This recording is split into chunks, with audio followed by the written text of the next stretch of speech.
and it is very summer-like out there, where our inland locations are going to be toasty and our coastal locations will actually be cool and cloudy, and we are seeing those low clouds taking over the central coast this morning.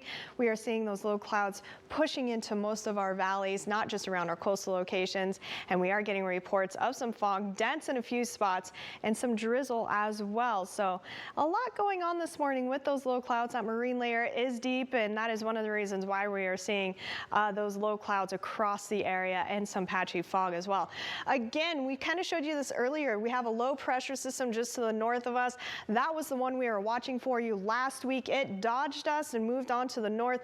Ridge of high pressure is still in control here, but that low is kind of interrupting our weather flow just a little bit. And what I mean by that is our winds are actually coming out of the south because of that low that has been passing through our area yesterday into today. Now those winds will start to shift. We'll actually start seeing them come out of the west later on this afternoon, and then eventually out of the north later on this evening. So when I say this later on, I'm going to show you what I mean, but we're just going to be dealing with those low clouds around the coast throughout the day today.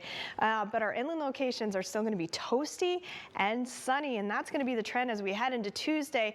Tuesday now we are going to see warmer and sunnier conditions even around the coast, and warmer yet and sunnier yet as we head into Wednesday.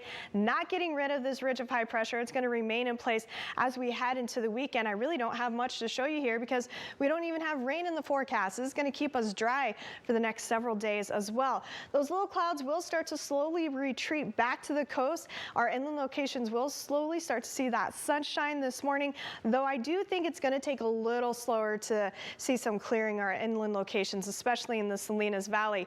So I think it will be closer to around that lunchtime where we'll start to see most of our inland locations with those sunny skies. But again, around the coast, we are going to see continuous low clouds in the area, and they're kind of going to bounce. So what I mean by that is our wind direction is actually going to create those low clouds on the north side of the bay early in the day. When they shift out of the west, then we're actually going to see more of those low clouds on the eastern part of the bay.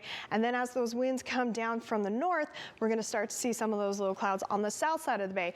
Nonetheless, we're going to have low clouds at the coast. Just expect that. And we are going to see mostly sunny skies for our inland locations today. Low clouds will continue to push inland through the overnight hours, though I'm not expecting them to be as widespread or as deep as what we are seeing this morning. Temperatures say not too bad, even though we have those low clouds in place. Temperatures are going to be very seasonable. 64 for Monterey, mid 60s up from Watsonville into Santa Cruz. Now again, Santa Cruz, you typically tend to be a little bit warmer, but because of those low clouds, you're going to be only in those mid 60s. And again, because of the wind direction, we are going to see 75 up in the Santa Cruz Mountains, at least at Boulder Creek there, 75 as well in Hollister, but warmer in the Santa Clara Valley where those winds are not going to be. We're going to be in those upper 70s to low 80s. Up and down the Salinas Valley, north side of the valley, a bit on the cool side, upper 60s to low 70s. But as we head into King City and south of that, we're going to be in those 80s, upper 80s for the San Antonio Valley, Bradley in the low 90 as well as Parkfield. So yes, we are still going to be dealing with those toasty temperatures for our inland locations, sunny skies, but again, cooler and cloudier at the coast. We are going to see sunnier conditions as we head into tomorrow, but I'll have your 7-day forecast here in just a bit.